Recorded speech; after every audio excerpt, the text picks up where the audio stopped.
Hey, salut à toi, j'espère que tu vas bien. Je m'appelle Nadège et c'est une joie pour moi aujourd'hui de t'accueillir pour le message du jour. Donc installe-toi confortablement, profite et puis on se retrouve juste après.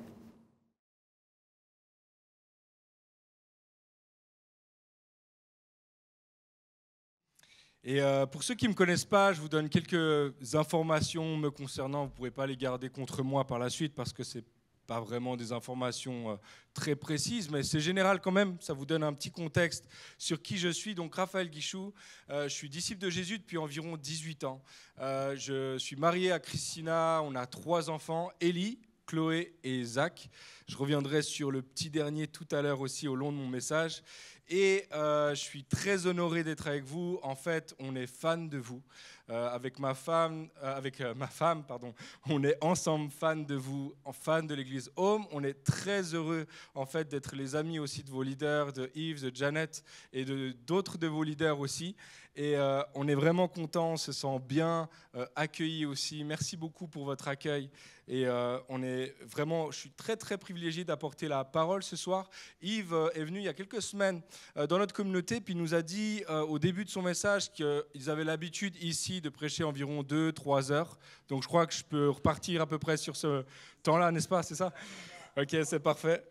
Donc accrochez-vous, il y a du contenu. En tout cas, je vais respecter votre temps, votre horaire aussi. Merci pour votre accueil et pour votre écoute aussi. Et ce soir, ma prière, c'est que toi, celui qui est à ta gauche, celui qui est à ta droite, que chacun d'entre nous, en fait, ayons le cœur ouvert à la semence de vie, la semence de la parole de Dieu. Quand elle tombe dans une terre, dans un cœur qui est prêt, elle produit toujours du fruit. Alors c'est ma prière pour chacun d'entre nous ce soir, dans ce temps de message, dans le temps tout à l'heure de louange, d'adoration, dans les prières, que vraiment nos cœurs soient ouverts à ce que Dieu veut dire et faire au milieu de nous. Amen. Si c'est ta prière aussi, tu peux dire Amen. Tu as le droit. Amen. Yes, Esther 4, verset 14. Qui sait si ce n'est pas pour un temps comme celui-ci que tu es parvenu à la royauté, que tu es parvenu là où tu es. Le titre de mon message ce soir, c'est « Positionner pour un temps comme celui-ci ». Positionner pour un temps comme celui-ci. Et ce soir, j'aimerais te proposer de réfléchir un petit peu à ton contexte de vie, à toutes les choses qui font en fait que ta vie est ta vie, toutes les choses en fait qui font l'arrière-plan du théâtre de ta vie. Les lieux dans lesquels tu vis, les lieux dans lesquels tu vas, le lieu où tu habites, où tu travailles, les gens avec qui tu te tiens, l'entourage qui est autour de toi, peut-être tes collègues de travail, tous ces gens-là, toutes les personnes et tous les lieux qui forment en fait le théâtre dans lequel se passe ta vie. J'aimerais que tu réfléchisses juste quelques instants, puis on va faire l'exercice là maintenant, en penser juste des images mentales de ces lieux-là. Réfléchis peut-être à l'endroit où tu habites, le quartier dans lequel tu habites en ce moment. Tu as sûrement des images qui te viennent, peut-être les atmosphères qui sont là. Pense maintenant au lieu dans lequel tu travailles. Il y a une atmosphère de travail, il y a un lieu, peut-être il y a un stress, j'en sais rien. Peut-être que c'est très le stress dans ton travail. Pense maintenant peut-être au café dans lequel tu vas toutes les semaines, tu as l'habitude d'aller dans ce café-là. Ou peut-être ce lieu de sport, tu vas pratiquer ton sport avec telle et telle personne. Ok, tu as plein d'images en tête maintenant un petit peu de cet arrière-plan qui forme le théâtre de ta vie. Maintenant, j'aimerais que tu réfléchisses aux personnes qui sont dans ton entourage. Peut-être la famille dans laquelle tu as grandi, tes parents, frères, sœurs, les cousins, cousines, les gens. Tu as peut-être quelques visages maintenant qui te viennent en tête. Pense maintenant à tes amis, à ceux qui forment vraiment ton clan, ceux avec qui tu te tiens, les gens qui t'écoutent, peut-être ton confident. Pense maintenant aussi à tes collègues de travail. Peut-être qu'il y a 1, 2 collègues, il y a ton patron, tu as le visage de ton patron. J'espère que tu as une bonne image de ton patron. Maintenant, pense à toutes ces personnes-là en fait, qui forment ton entourage plus lointain, les gens qui habitent pas loin de chez toi, qui sont dans ton quartier, les gens que tu croises sans arrêt à la Coop ou à la Migros. Tous ces gens-là en fait, qui forment l'arrière-plan dans lequel toi, tu es en train de vivre. Maintenant, tu as plein de lieux, plein de visages en tête. Je sais, je suis allé assez vite, mais je suis quasiment sûr que tu as déjà des visages, il y a des noms, il y a des atmosphères que tu as déjà en tête, qui te viennent maintenant à l'esprit. Puis, alors que tu as tout ça en tête, tout l'arrière-plan finalement dans lequel tu passes ta vie ou qui forme le théâtre de ta vie, j'aimerais te poser 2 questions. Est-ce que ta vie ressemble à ce que tu imaginais lorsque tu étais jeune? Est-ce que ta vie d'aujourd'hui ressemble à la vie que tu imaginais? L'entourage dans lequel tu te trouves, le travail dans lequel tu es, le lieu où tu habites. Peut-être que c'est exactement ce que tu voulais vivre, mais peut-être que ce n'est pas du tout ce que tu imaginais. Ok, laisse-moi te poser une 2e question. Est-ce que tu crois que ce qui forme ta vie aujourd'hui est le fruit du hasard, des circonstances ou des opportunités qui se sont présentées à toi? Ou est-ce qu'il est possible que tu as été placé, que tu as été positionné, que tu te trouves en fait de manière intentionnelle là où tu te trouves? Une des choses que j'ai remarqué dans ma propre vie, puis aussi dans le contact avec des gens dans l'église, en dehors de l'église, j'ai remarqué qu'il y avait beaucoup de gens autour de moi qui avaient le désir d'avoir une vie qui compte, de faire quelque chose qui compte, d'avoir une vie qui laisse un héritage, de jouer en fait un rôle en fait dans une histoire qui nous dépasse, qui va rester derrière nous et qui va laisser finalement une trace là où on se trouve. En fait, je crois que la plupart d'entre nous, je crois que tout le monde a en fait ce genre de rêve, ce genre d'inspiration, ce genre de motivation. Je voudrais tellement faire quelque chose qui compte, j'aimerais laisser un héritage, j'aimerais laisser quelque chose derrière moi. Je crois qu'en plus, lorsque tu deviens chrétien, ça s'amplifie. Parce que c'est quelque chose que Dieu a mis en toi. Et en plus de ça, alors que tu lis la parole, alors que tu es encouragé, tu es inspiré aussi par ce que tu entends, tu as comme des aspirations à vivre pour quelque chose de plus grand que toi. Quelque chose qui te dépasse largement, qui sera plus grand que simplement le fait de ta propre vie, mais qui va largement dépasser ta vie. Et je crois que c'est quelque chose qui est vraiment bon, que Dieu a planté ça en chacun d'entre nous. Je crois que c'est vraiment quelque chose qui est en nous et que Dieu fait grandir en nous ce désir-là. Mais je crois aussi, et j'ai réalisé dans le contact avec les gens et dans ma propre vie aussi, qu'il y a des fois une frustration entre notre rêve et notre réalité. Des fois, on voudrait tellement être là, on dirait qu'il faudrait qu'il y ait ces circonstances-là, qu'il y ait cet entourage-là, qu'il y ait ce genre de personnes-là qui se trouvent autour de moi pour que vraiment je puisse avoir un impact. Il faudrait que je sois dans d'autres circonstances complètement. Et là, je pourrais enfin m'épanouir, fleurir et être exactement ce que Dieu m'appelle à être. Puis je crois que malheureusement, beaucoup d'entre nous avons le sentiment que nos circonstances, nos contextes, notre environnement, encore notre entourage nous bloquent, nous limitent et nous retiennent finalement d'entrer pleinement dans notre appel, dans le rôle que nous avons à jouer dans la grande histoire de Dieu.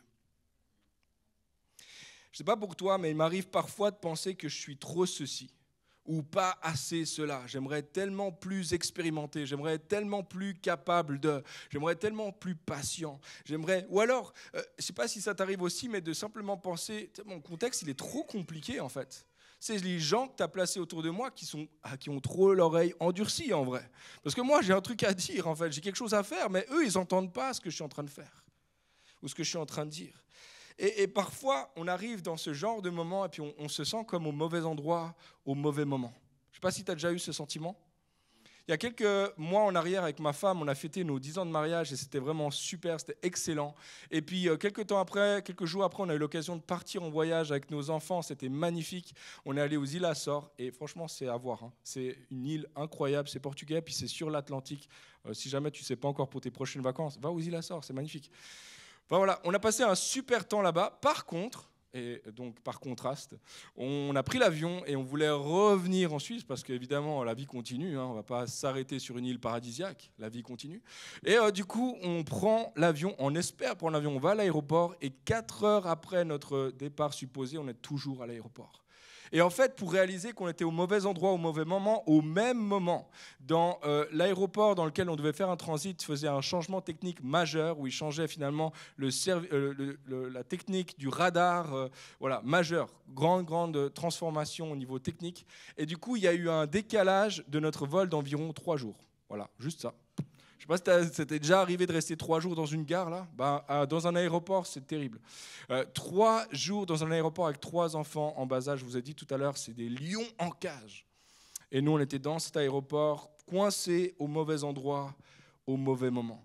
Et je crois que malheureusement, il y a beaucoup de gens qui vivent ce sentiment-là d'être comme coincés. Comme si c'est comme si je suis atterri au mauvais endroit, dans la mauvaise époque, dans le mauvais contexte. J'aurais pas dû naître en Suisse, j'aurais dû être ailleurs, il y aurait dû avoir un autre groupe de personnes autour de moi. C'est comme si je suis coincé là, mais en fait, j'ai des aspirations qui sont bien plus grandes que ce que je vis aujourd'hui. Puis malheureusement, je crois que beaucoup de chrétiens vivent encore avec l'idée tenace que Dieu se sert d'hommes et de femmes qui sont dans d'autres circonstances, dans d'autres environnements, dans d'autres entourages que le mien. Il faudrait tellement que je sois ailleurs. Il faudrait tellement que je sois ailleurs. Puis alors que nous restons fixés sur la pensée que nous sommes trop limités, trop ordinaires, trop peu capables, trop jeunes, trop vieux, trop ceci, pas assez cela, en fait, on est en train de passer à côté de ce pourquoi Dieu nous a positionnés. En fait, je crois que ta vie n'est pas du tout le pur fruit du hasard. En fait, je crois que vraiment le Seigneur sait exactement pourquoi il t'a placé, pourquoi il t'a positionné là où il t'a mis. Ce soir, j'aimerais vraiment te proposer de regarder à ton contexte, à ton entourage et à ton environnement d'une autre façon. Tout à l'heure, tu as vu quelques images, quelques personnes en tête, etc. Mais est-ce qu'il se pourrait que tu puisses penser à ces gens-là ou à ces lieux-là d'une autre façon, avec une autre perspective? J'aimerais te proposer que tu n'as pas été là, tu n'as pas été planté là où tu es par hasard, que les circonstances que tu perçois peut-être comme un mur qui te sépare de ta destinée sont peut-être en réalité le pont vers ta destinée. C'est peut-être là, en fait, que l'appel que tu as sur ton cœur, la chose que tu aspires tellement à vivre, c'est exactement là que tu dois être. Puis dans la Bible, il y a cette femme qu'on appelle Esther, puis on va voir tout à l'heure, mais en fait, elle ne s'appelle pas vraiment Esther. Cette femme qui s'appelle Esther, qui a dû se sentir exactement comme ça, comme coincée au mauvais endroit, au mauvais moment. Elle est comme prise au piège. Elle se sent en tout cas prise au piège. Puis elle va apprendre à regarder ces circonstances avec une perspective divine. Puis j'aimerais te proposer ce soir vraiment de regarder à son histoire, puis de réaliser que toi aussi tu peux poser un regard différent sur tes circonstances et sur ton entourage. Là où elle était, elle se sentait comme piégée, et elle va apprendre qu'en réalité, elle était positionnée. Ce n'était pas un piège, c'était une position. Puis pour ceux qui ne connaissent pas son histoire, on va lire quelques passages tout à l'heure, mais je vous donne un petit peu les contours, un petit peu de son histoire, comme ça on part sur la même base. Esther était une jeune femme juive qui vivait à Suse, la capitale de l'empire perse, des Mèdes et des Perses, où en fait les Juifs avaient été déportés, ils étaient en exil, ça faisait des dizaines d'années, plusieurs dizaines d'années qu'ils étaient en exil, que Jérusalem avait été détruit, que le temple avait été détruit, qu'il n'y avait plus, que les Juifs avaient été déportés d'abord à Babylone, puis plus loin, et puis maintenant ils se retrouvent en tant que peuple à Suse, dans la capitale et puis dans tout l'empire Mède et Perse. Et en fait, ils sont comme une minorité dans une culture en fait qui les méprise, qui les limite complètement et dans lequel ils n'ont pas vraiment de rôle à jouer. Ils sont les perdants. Et Esther fait partie de ce peuple perdant qui habite dans cette culture-là. Puis une des premières choses qu'on apprend à propos d'Esther, c'est qu'en réalité, elle ne s'appelait pas Esther, elle s'appelait Hadassa. Hadassa, c'était son nom juif. Je sais pas, pour ceux qui connaissent un peu la Bible, vous avez déjà lu l'histoire d'Esther peut-être, et d'un coup, mais comment ça, elle s'appelle Hadassa pour vrai? En fait, Esther, c'était un nom perse. Et en fait, on lui avait donné le nom d'Esther pour l'assimiler à la culture, pour qu'elle fasse partie maintenant d'une culture qui était complètement contre elle, qui voulait effacer finalement son arrière-plan culturel et religieux, et qui voulait simplement l'assimiler à la culture dans laquelle elle se trouvait maintenant. Elle avait été rebaptisée pour mieux fitter dans la culture dans laquelle elle était finalement une perdante. En fait, on faisait ce genre de choses-là pour qu'elle se sente comme petite, toujours plus petite. On sait aussi que c'était une orpheline, que ses deux parents étaient morts. On ne sait pas dans quelles circonstances, mais c'est possible que ceux qui étaient les méchants, les Perses, peut-être que c'est eux qui avait tué son père et sa mère, on ne sait pas. Ce qu'on sait, c'est qu'elle était orpheline et que son cousin Mardochée l'avait prise sous son aile, l'avait adoptée et l'avait traitée comme sa propre fille. Donc elle était juive, elle était donc d'une ethnie minoritaire dans une culture qui la limitait. Puis elle était aussi orpheline, donc elle était quand même vulnérable. Puis la raison pour laquelle Esther va sortir de l'anonymat, c'est que le roi de l'Empire perse, à un moment donné, il va organiser une petite fête de 187 jours, le mec. Je ne sais pas si tu as déjà participé à une fête d'une semaine. Est-ce que ça t'est déjà arrivé de faire la fête pendant une semaine? Est-ce qu'il y a quelqu'un qui a déjà fait la fête pendant une semaine? Non? 187 jours. C'est plus qu'une année, plus que la moitié d'une année. Juste comme ça. 187 jours. Et à la fin de la fête, le roi, d'un coup, il pense à ramener sa femme, qui s'appelle la reine Vashti, et il lui propose de danser devant tous ses convives qui étaient un tout petit peu éméchés. Donc imaginez, évidemment, la reine refuse, parce qu'elle ne veut pas faire partie de ça. Elle ne veut pas non plus tomber dans ce rôle-là, en fait, pour simplement amuser la galerie du roi. Et du coup, elle décide de refuser. Et dans sa colère, il la vire. Il a le droit, c'est le roi. Il fait ce qu'il veut. Donc le roi dit, non, toi, tu n'es plus la reine, en fait. Et quelques jours plus tard, quelques semaines plus tard, quelques temps plus tard, on ne sait pas exactement combien de temps plus tard, mais le roi, d'un coup, il dit, ce serait quand même bien d'avoir une reine. Donc il organise un concours de beauté dans tout l'Empire perse, un concours de beauté pour sélectionner les plus belles de tout l'Empire.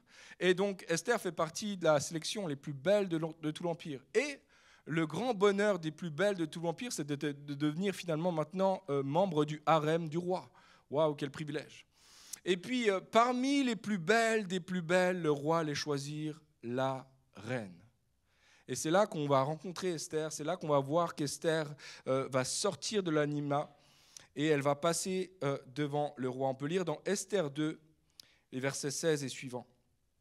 Esther fut conduite auprès du roi Assuérus dans sa maison royale, le 10e mois qui est le mois de Tébet, la 7e année de son règne.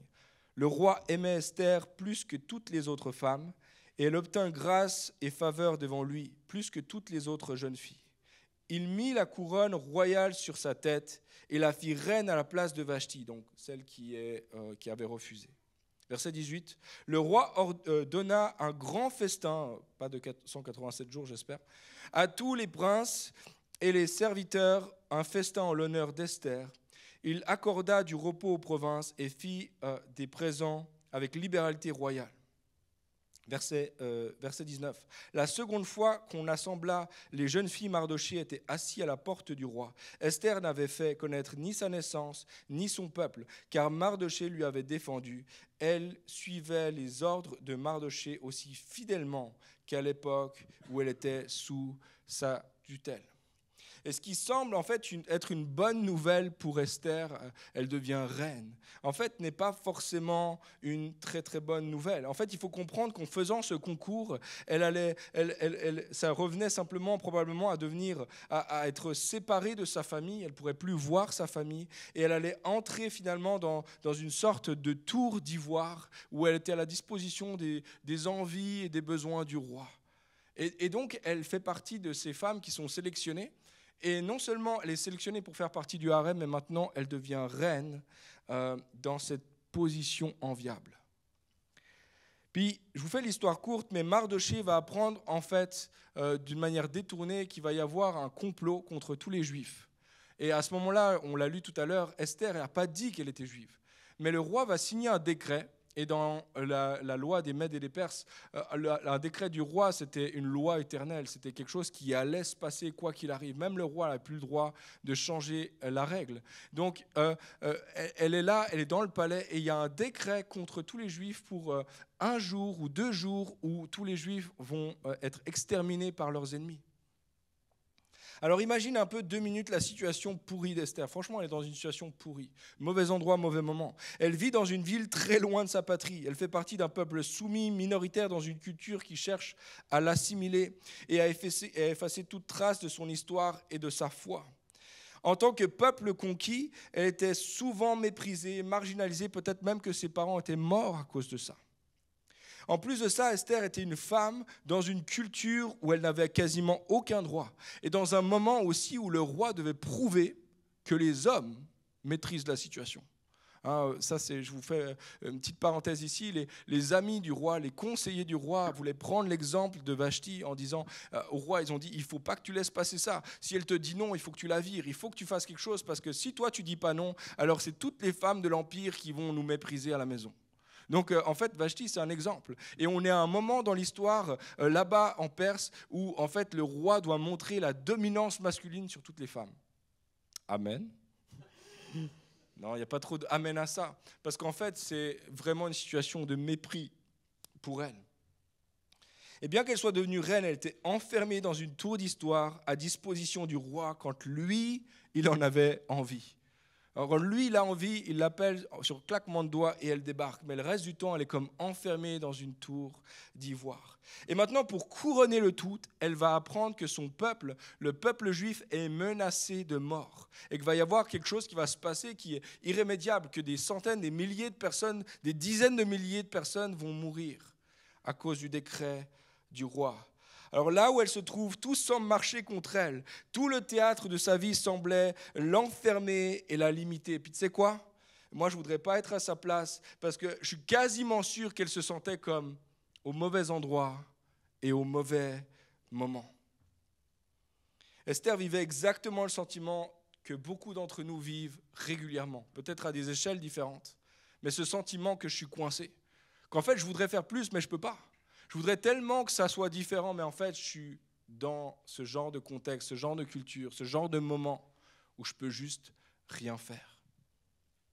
Si seulement les choses étaient différentes, si seulement mon contexte était plus facile, si seulement mon entourage était moins fermé, si seulement j'étais plus fort, si seulement j'étais plus expérimenté, si seulement les choses étaient différentes, si seulement Dieu m'avait épargné cette histoire, si seulement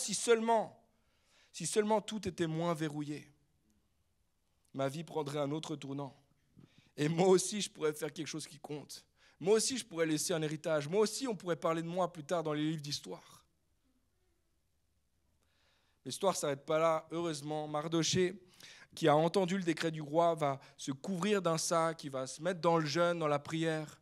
Et puis ça, c'est un signe simplement d'humiliation devant Dieu. Et il va s'humilier devant Dieu et puis il va aller devant le palais du roi. Et par l'intermédiaire d'un eunuque qui va parler avec Esther, sa fille adoptive. Et on peut lire dans Esther 4, verset 11.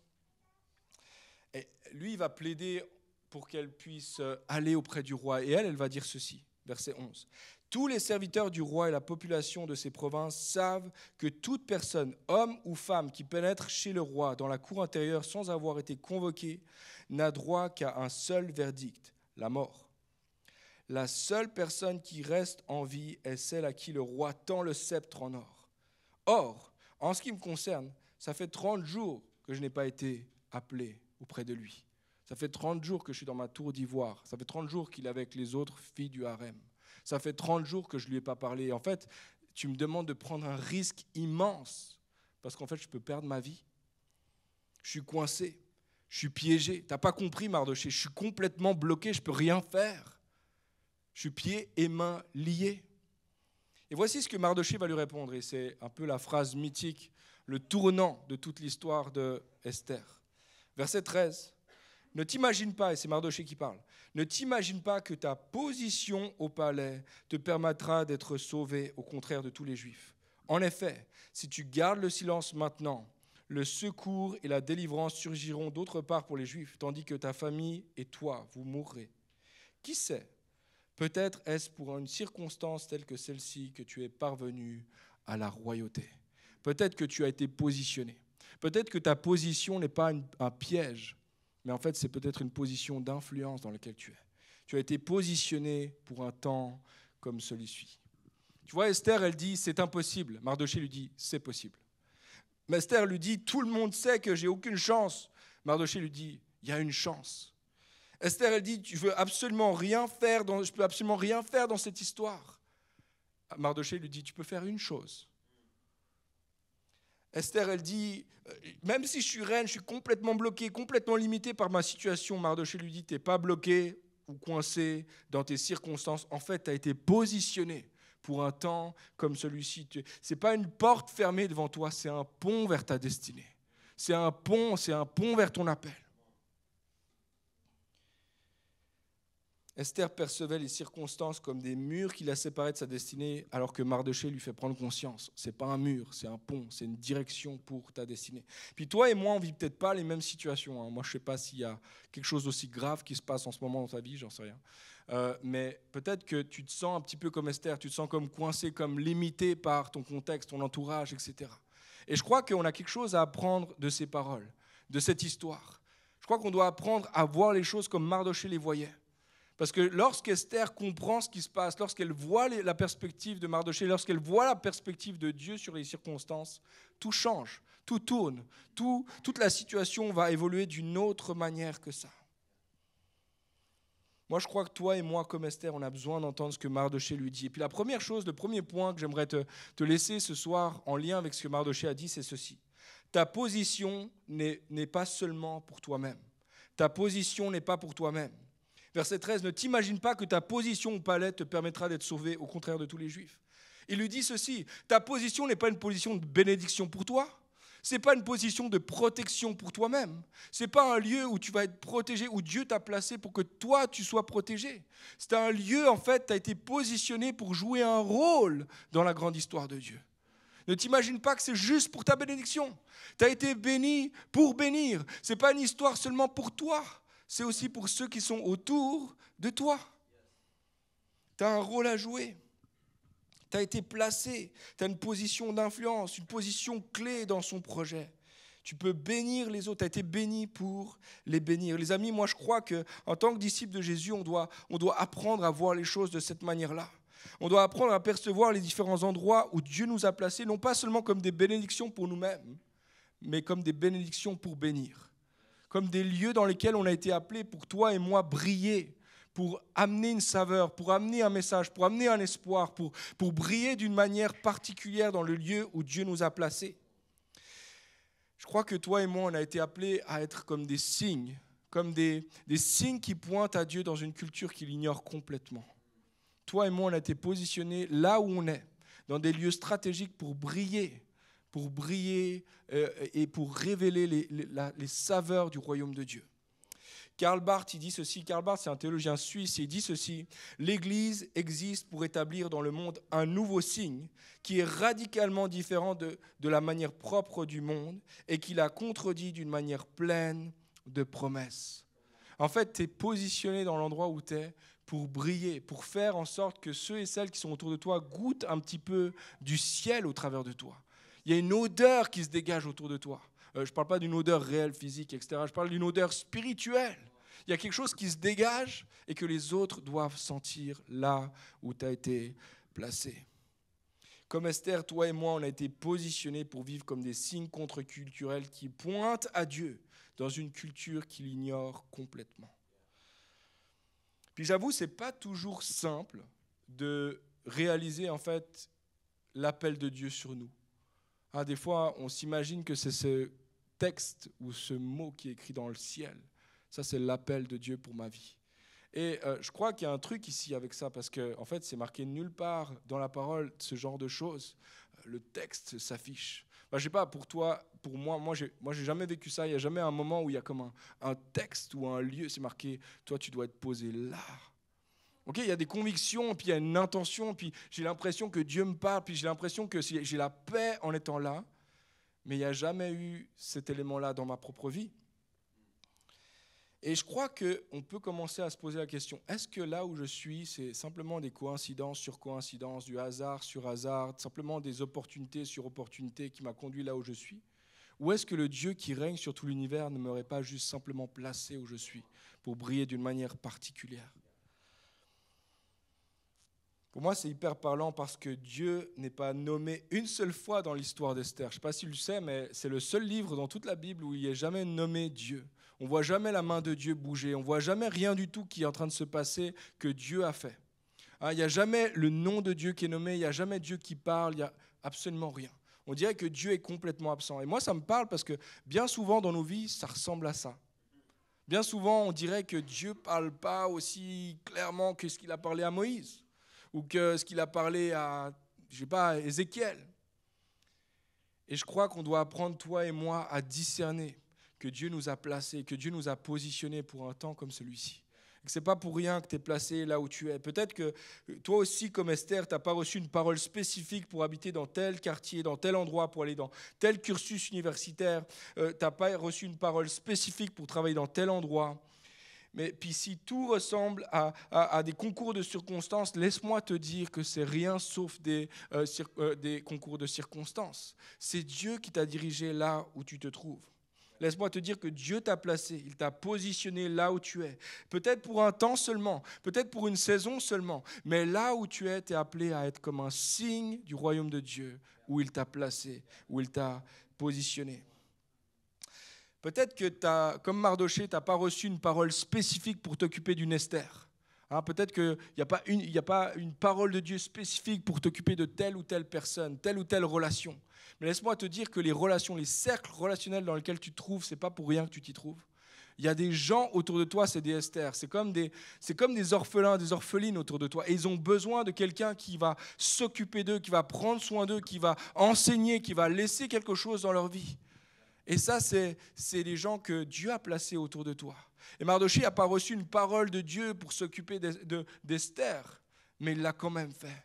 J'aimerais dire ceci, toi aussi, tu es appelé à briller dans l'endroit où tu te trouves, à porter la saveur du royaume des cieux.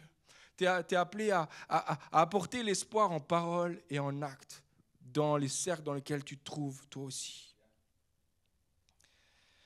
Avant d'être pasteur, moi, j'étais architecte et j'ai fait un saut, du coup. Entre l'architecture et le pastorat, c'est complètement différent. Mais à l'époque, je travaillais dans plusieurs bureaux. D'ailleurs aussi, j'ai travaillé dans 2 bureaux ici, vers Lausanne. Mais à un moment donné, je travaillais dans un bureau à Genève. Et puis, je me rappelle, moi, je suis de ces gens-là, tu vois, qui sont assez introvertis. Donc, je me recharge seul. Ça me fait du bien d'être seul avec moi, avec mon livre, aller me poser sur un banc, etc. Et moi, ce que je faisais à la pause de midi, je prenais mon livre de manière innocente, tu vois.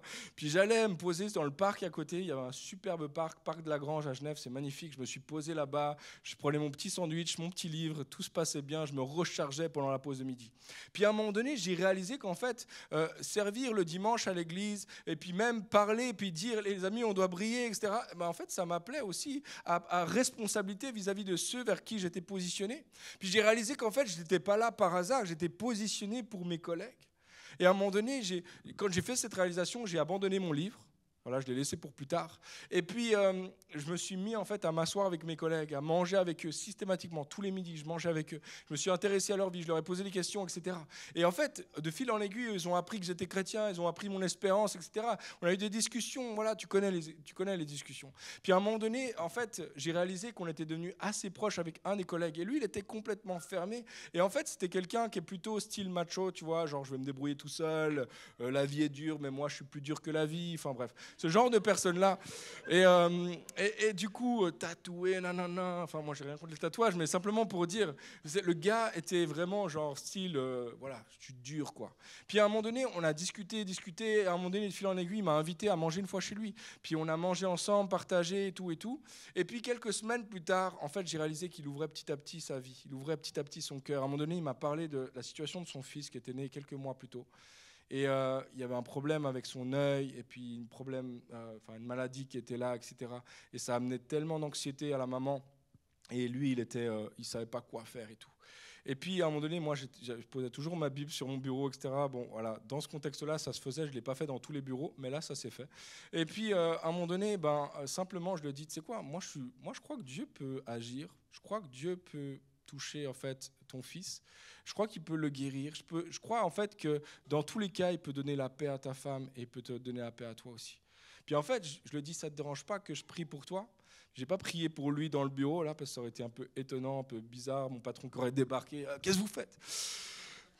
Mais simplement, j'ai commencé à prier pour lui et tout. Et puis, en fait, à plusieurs moments, je lui ai posé la question, comment ça va à la maison et tout. Puis, en fait, il a réalisé que les choses se calmaient. Que petit à petit, il y avait un diagnostic qui était posé, qu'il y avait des solutions qui se profilaient. Et en réalité, la paix était revenue dans le ménage. Et en fait, c'est pas grand-chose. Ça semble pas grand-chose comme ça, mais pour moi, c'était grand. Parce que pour moi, en fait, simplement par le fait que j'ai réalisé que j'étais positionné, il m'a donné un accès à son cœur. Il m'aurait jamais partagé ça. Il m'aurait jamais parlé de ça. si je n'avais pas pris le temps d'être avec lui. J'aimerais te dire ceci. Là où tu te trouves, parmi tes collègues, parmi tes voisins, parmi les gens qui travaillent avec toi, qui étudient avec toi, il y a des gens comme ça. Il y a des gens en fait que toi seul tu peux rejoindre, que toi seul tu peux connecter, que toi seul tu peux apporter la lumière et l'espoir de l'évangile. Ta position n'est pas seulement une position pour toi-même, une bénédiction pour toi-même. Deuxièmement, Dieu n'a pas besoin de toi, mais il veut faire avec toi. Dieu n'a pas besoin de toi, mais il veut faire avec toi. Verset 14, si tu gardes le silence maintenant, le secours et la délivrance surgiront d'autre part pour les Juifs. Toi, une des choses qui me frappe, moi, dans ce récit, c'est que Mardochée, il est sûr. Le gars est sûr. Il est sûr que Dieu va agir. Alors, il n'a pas nommé Dieu, mais il est convaincu qu'il va y avoir la délivrance. Il est convaincu qu'il va y avoir, à un moment donné, il va y avoir quelque chose qui va faire qu'ils vont être délivrés. Ils vont être sauvés. Et il est tellement convaincu, il ne sait pas encore comment, mais il sait que Dieu va agir. Pourtant, tout indiquait le contraire. Aman était déterminé à faire du mal aux Juifs. Le décret du roi était signé de sa propre main, ce qui en faisait un décret irrévocable, on l'a dit tout à l'heure. Puis l'ensemble de la population du grand empire avait reçu maintenant les consignes avec une date. Ils se préparaient, ils mettaient les armes de côté, etc. Ils étaient prêts pour ce jour. Tout semblait en fait indiquer que la cause était perdue. Mais Mardochée connaissait Dieu. Il connaissait la parole de Dieu, il connaissait les promesses de Dieu. Et il savait que Dieu allait agir. D'une manière ou d'une autre viendrait le secours. D'une manière ou d'une autre, ils allaient être délivrés. La raison pour laquelle il croit ça, c'est qu'il connaît Dieu. Il connaît les promesses de Dieu pour sa vie. Alors il assure à Esther, il lui dit ceci, le secours et la délivrance surgiront. Puis il ajoute cette phrase, et qui sait, si ce n'est pas pour un temps comme celui-ci que tu es parvenu à la royauté. En d'autres termes, Dieu va faire avec ou sans toi. Dieu va agir avec ou sans toi. Mais peut-être que toi, tu as un rôle à jouer. Peut-être que toi, tu peux faire quelque chose dans la grande histoire. Peut-être que Dieu veut faire avec toi dans la grande histoire. Une autre manière de dire, Dieu n'a pas besoin de toi pour agir, mais Dieu veut agir avec toi. Il veut travailler avec toi. Moi, je vous ai parlé tout à l'heure, j'ai 3 enfants, Ellie, Chloé et les 2, ça c'est les 2 grandes sœurs. Elles n'aiment pas trop donner des coups de main à la maison, je ne sais pas trop pourquoi, mais c'est comme ça pour l'instant. Tous les parents ont compassion de moi en ce moment. Mais mon fils, qui a 2 ans et demi, lui, il est zélé pour donner un coup de main à la maison, toujours. Il veut toujours aider, donner des coups de main, ranger, etc. Et en fait, c'est plus embêtant qu'autre chose. Quand je vide le lave-vaisselle, en vrai, mon fils, il ne m'aide pas vraiment. En fait, il rallonge le truc, c'est beaucoup plus long, il y a des risques que ça casse, enfin bref. Il range les choses n'importe où, mais il aime faire ça.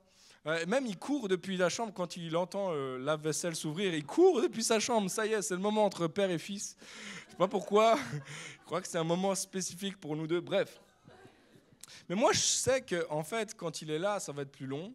Je sais qu'on va faire moins bien le job. Peut-être même on va péter un truc. Je dis on, mais en fait, c'est par grâce que je dis on, parce qu'en fait, c'est lui qui va péter le truc. La vérité, c'est que je ferais beaucoup mieux sans lui. J'irais beaucoup plus vite sans lui. Mais en fait, j'aime le faire avec lui, simplement pour le fait d'être avec lui. Et de la même manière, Dieu n'a pas besoin de toi. Dieu irait beaucoup plus vite sans toi. Ça ferait probablement moins de casse avec toi qu'avec toi. Mais Dieu choisit de le faire avec toi. Il aime être avec toi. Puis quand tu réalises ça, en fait, tu réalises que ton service, que ton ministère, que ton témoignage, en fait, c'est une grâce que Dieu te fait. C'est pas un cadeau que toi tu lui fais. C'est lui qui te fait une grâce. De te donner une place dans son jeu, une place dans son champ, une place pour travailler avec lui. Puis Mardochée assure à Esther que Dieu va faire parce qu'il tient ses promesses, mais que Dieu veut faire avec elle. J'aimerais te dire ceci, Dieu veut faire avec toi. Dieu peut faire sans toi, mais il veut faire avec toi. Il veut toucher ceux et celles qui se trouvent autour de toi. Il veut toucher les gens qui sont dans ton travail, dans ton logement, dans ton appartement. Il veut les rencontrer. Et il va le faire, mais il veut le faire aussi avec toi. Est-ce que vous me permettez de le dire en nous, ou de le dire plutôt en vous, à Home? Parce que Dieu, en fait, je ne sais pas si vous le savez, oui, vous le savez, vous arrivez à vos 6 ans d'existence, mais ce n'est pas pour rien que vous êtes là. En fait, Dieu vous a positionné pour un temps comme celui-ci. Puis si vous êtes positionné ici à Lausanne, dans ce quartier, dans ce moment, ce n'est pas pour rien. Puis si Dieu vous envoie à Genève, dans ce quartier, dans cet endroit, ce n'est pas pour rien. Dieu peut faire sans vous. Dieu peut rejoindre cette ville sans vous. Dieu peut toucher Genève sans vous. Mais il veut le faire avec vous. Dieu veut agir avec toi, avec chacun d'entre vous. Et j'aimerais vous dire que vous avez un bel avenir si vous continuez à suivre Jésus dans sa mission. Il veut faire avec toi. Il peut faire sans toi, mais il veut faire avec toi. Dieu n'a pas besoin de toi, mais Dieu veut faire avec toi. Il veut te faire co-ouvrier. Paul dit que nous sommes co-ouvriers avec lui dans son champ. Imaginez le Dieu là, le Dieu de l'univers, et il nous a appelés collègues. Hé collègues, viens, on va dans le champ ensemble. Toi et moi, on est appelés ses collègues. Ta position n'est pas une position seulement pour te bénir. Dieu n'a pas besoin de toi, mais il veut faire avec toi. Et je termine avec ceci. Prie comme si tout dépend de Dieu. Agis comme si tout dépend de toi. Prie comme si tout dépend de Dieu et agis comme si tout dépend de toi. Tu vois, quand Esther réalise sa position, qu'elle n'est pas une position de préservation, de protection, qu'elle est positionnée pour bénir, elle est bénie, mais pour bénir. Quand elle réalise aussi que Dieu veut faire avec elle, là, elle prend en action. Elle prend la décision d'entrer en action. Puis elle le fait de deux manières. Je vais lire au verset 15 et 16. Esther fit répondre à Mardoché, verset 16, « Va, rassemble tous les Juifs qui se trouvent à Suse, la capitale, et jeûnez pour moi. Ne mangez pas et ne buvez rien pendant 3 jours, ni la nuit, ni le jour. Moi aussi, je respecterai un tel jeûne avec mes servantes, et c'est ces dispositions que je pénétrerai chez le roi. J'enfreindrai la loi, et si je dois mourir, je mourrai. Si je dois mourir, je mourrai. » Tu vois, elle prend la décision d'agir, puis elle le fait de deux façons. Elle prend le risque, elle va prendre un risque, elle va aller discuter, elle va aller parler, elle va rencontrer le roi, elle va aller dans la cour intérieure du roi. Et elle prend un risque parce qu'elle sait qu'elle peut mourir à cause de ça. Elle risque la mort. Tout le monde savait que si elle se présentait devant le roi alors qu'il ne l'avait pas invitée, le roi faisait comme ça et elle était morte. Donc elle est convaincue maintenant, je sais, j'ai compris, j'ai un rôle à jouer, j'ai une position, je ne suis pas là par hasard, j'ai quelque chose à faire. Elle est convaincue et maintenant elle va prendre le risque d'aller dans la maison du roi, d'aller parler avec le roi. Elle décide de risquer sa vie pour son peuple, elle décide de tout faire comme si tout dépendait d'elle. Je vais tout faire comme si tout dépend de moi. Mais elle n'y va pas sans se préparer. Et en fait, elle va se positionner dans la prière, elle va se positionner dans le jeûne. Elle va aller dans la lumière, parler avec le roi, mais d'abord dans l'ombre. Je me tiens devant le roi des rois. D'abord, je vais parler avec celui qui réellement maîtrise toutes les circonstances, réellement maîtrise tout ce qui se passe dans ma vie et autour de moi. Puis elle se met à jeûner et elle demande à tous les Juifs de la capitale de jeûner avec elle parce qu'Esther réalise qu'elle doit tout faire comme si tout dépendait d'elle, mais prier comme si tout dépendait de Dieu, parce que la réalité, c'est que tout dépend de Dieu. Elle va faire les deux. Puis parfois, des fois, nous, on fait l'un ou l'autre. Des fois, on va prier, mais on ne se met pas en action. Là, je prie pour ce collègue, je prie pour cette situation, je prie pour mon frère, ma soeur, etc. Mais on ne se met pas en action, puis on ne fait que de prier. Puis des fois, on fait l'inverse, on va juste se mettre en action, faire tout ce qu'il y a à dire, on dit tout ce qu'il y a à dire, on fait tout ce qu'il y a à faire, mais on ne prie juste pas. Et je crois qu'on doit faire les deux, c'est les deux ensemble. On doit prier comme si tout dépendait de Dieu et agir comme si tout dépendait de nous. Le faire à fond, à 100%. Esther se met en action, elle se positionne devant Dieu dans le secret, puis elle se positionne devant le roi en public. Ça, c'est la foi. Ça, c'est l'expression pure de la foi. La foi croit que Dieu va agir et la foi te fait agir. C'est les deux, ça va ensemble. Ça va de pair. Tu dois obéir à cette parole que tu crois. En fait, la foi, c'est les deux. C'est l'obéissance, c'est je crois, mais j'obéis, je fais. Abraham te dirait, la foi, c'est de compter sur Dieu à 100%, puis c'est de sortir de la maison de ton père. Moïse va te dire, la foi, c'est de croire et de compter à 100% sur la parole de Dieu, puis de mettre le premier pied dans l'eau. Pierre va te dire, la foi, c'est de compter sur Dieu à 100%, puis de sortir du bateau. Esther va te dire, la foi, c'est de compter sur Dieu à 100%, puis d'aller dans la maison du roi, même si je peux mourir. Même si je peux mourir. J'y vais, je vais y aller. Je compte sur Dieu. Je crois que toi et moi, on est appelés à être un peuple de foi, des hommes et des femmes de foi, qui ne sont pas juste dans la théorie, dans la prière seulement, qui ne sont pas seulement dans l'action non plus, qui sont équilibrés dans les deux. Et je crois que si tu veux avoir joué un rôle dans la grande histoire de Dieu, en fait, tu es appelé à la foi. C'est la foi, en fait, que Dieu cherche. C'est lui qui est l'auteur de la foi et le perfectionneur de la foi. C'est lui qui va te perfectionner dans toutes ces choses-là. Voici le principe: prie comme si tout dépend de Dieu, puis agis comme si tout dépend de toi. Puis si tu comprends que tu as un rôle à jouer, si tu comprends que tu as une position stratégique dans le plan de Dieu, alors tu es appelé à la foi ce soir.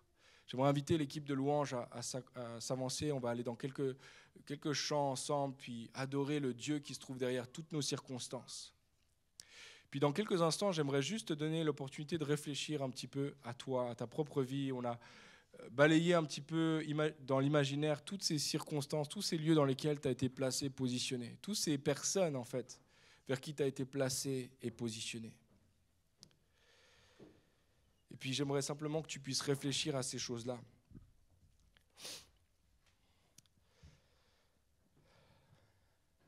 Toute l'histoire va être renversée à partir de ce moment-là. Esther va aller dans la maison du roi et les Juifs vont être sauvés. Les ennemis des Juifs qui se préparaient à leur faire du mal, c'est eux qui vont leur arriver le malheur. Aman perd la face devant le roi, puis sa vie sur la potence qu'il avait préparée pour Mardoché. Mardoché est promu à une place d'honneur, d'influence au palais. Et les Juifs font de ce jour, qui était censé être un jour de deuil, ils en font un jour de fête, qui s'appelle le Purim. Purim, c'est tellement drôle à part ça, enfin, c'est un humour biblique, donc c'est drôle, mais dans l'ancien temps. Mais c'est quand même drôle parce que en fait, le pour, c'est le sort. Et je ne sais pas si tu sais, mais en fait, Aman, justement, et le roi, ils ont tiré au sort le jour dans lequel le peuple allait être tué, le peuple juif allait subir le massacre. Donc ils ont tiré au dé le jour. Et Mardoché, lorsqu'il va au pouvoir, maintenant il instaure une fête qui va l'appeler le Purim, le jour du hasard, le hasard du hasard. Et toute l'histoire tourne autour de cette idée qu'il n'y a absolument aucun hasard, que Dieu se trouve derrière chaque circonstance, chaque temps. J'aimerais te dire ceci encore, à toi qui te trouves dans cette pièce, tu as été positionné, tu as été placé pour un temps comme celui-ci. Puis il faut que tu réalises qu'il y a des gens que tes pasteurs et tes leaders ne pourront pas rejoindre. Il n'y a que toi qui peux les rejoindre. Il y a des places dans lesquelles tu as été placé que Yves et Janet ne pourront pas aller par eux-mêmes. Il n'y a que toi qui pourras briller. Il y a des endroits en fait où il n'y a que toi qui peux briller pour Dieu là où tu te trouves. Il y a des endroits stratégiques dans lesquels tu te trouves en ce moment. C'est un temps, c'est un espace, c'est une position. Ce n'est pas un piège. C'est une position dans laquelle tu te trouves, qui est une position d'influence, là où Dieu t'a placé.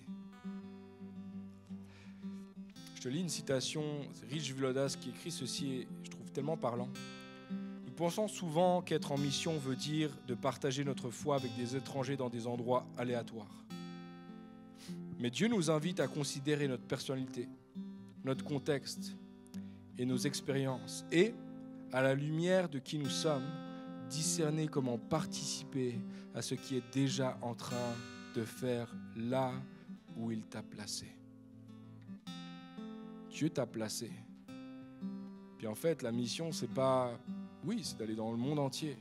Là où tu te trouves, c'est un bout du monde entier. Et toi, tu as un rôle à jouer. Puis vous, en tant qu'Église, vous avez un rôle à jouer ici dans cette ville. Puis vous fêtez 6 ans la semaine prochaine, puis on se réjouit de cette naissance il y a 6 ans, puis de tout ce qui va naître encore de ça. Tout ce qui va naître et déboucher de vos propres vies, de votre investissement, de vos prières. On se réjouit de tout ce que Dieu va faire. Puis Dieu va le faire avec des hommes et des femmes qu'il a positionnés, qui réalisent leur position, qui réalisent qu'ils ont quelque chose à jouer dans la grande histoire de Dieu. Ça, c'est toi. Ça, c'est moi. Ça, c'est chacun d'entre nous. On pense souvent que la mission de Dieu concerne des gens lointains, d'autres circonstances. Mais en fait, la mission de Dieu, c'est là où tu te trouves. Ce que Dieu est en train de faire, là où il t'a placé, il est déjà en train d'agir. Et il t'a positionné. Alors laisse-moi te poser la question qu'on a prise au tout début. Et puis on va réfléchir quelques instants avant d'aller dans la louange. Est-ce qu'il se pourrait que tu as été positionné de manière intentionnelle là où tu te trouves? Voici comment Mardoché le dit. qui sait si ce n'est pas pour un temps comme celui-ci que tu as été positionné. Seigneur, alors que nous nous trouvons ici, dans ce lieu maintenant, dans ce temps particulier aussi, alors qu'on est à la croisée de cette 7e année,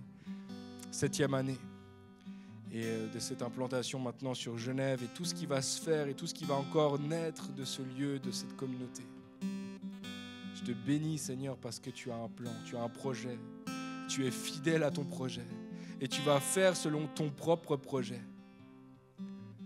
Et je te bénis, Seigneur, parce que tu nous amènes à participer avec toi à ta mission, à jouer un rôle dans ta grande histoire. Là où tu nous as placés, Seigneur, ce n'est pas un piège, c'est une position. Et Seigneur, ce soir, je prie que par ton esprit, tu nous donnes de réaliser que tu nous as positionnés de manière intentionnelle pour ton projet, ton plan, dans cette saison, dans ce temps particulier. Merci Seigneur, parce qu'en ce moment même, tu révèles à chacun, chacune, les lieux où tu nous as placés, les personnes que tu as placées. Merci parce qu'en ce moment, par ton esprit, tu fais monter des visages, des noms, des lieux où tu nous as positionnés de manière spécifique, intentionnelle, pour ton projet, pour ta gloire, pour accomplir ton projet magnifique. Merci Seigneur parce que tu nous aides à être fidèles. Tu nous aides Seigneur à nous tenir sur la brèche, à prier, à faire tout ce que nous pouvons dans la prière parce que nous savons que tout dépend de toi. Puis à tout faire aussi, à agir comme si tout dépendait de nous. Aide-nous Seigneur à t'être fidèles jusqu'au bout, à te suivre Seigneur là où tu nous as placés. Au nom de Jésus-Christ. Trop bien, merci d'avoir été avec nous. J'espère vraiment que ce message, il t'a parlé, il t'a encouragé ou il t'a donné soif d'aller plus loin. En tout cas, n'hésite pas, sur notre chaîne YouTube, il y a tout un tas d'autres séries, d'autres thématiques qui sont là pour te servir, qui sont des ressources hyper utiles pour toi. Et puis moi, je te dis à une prochaine.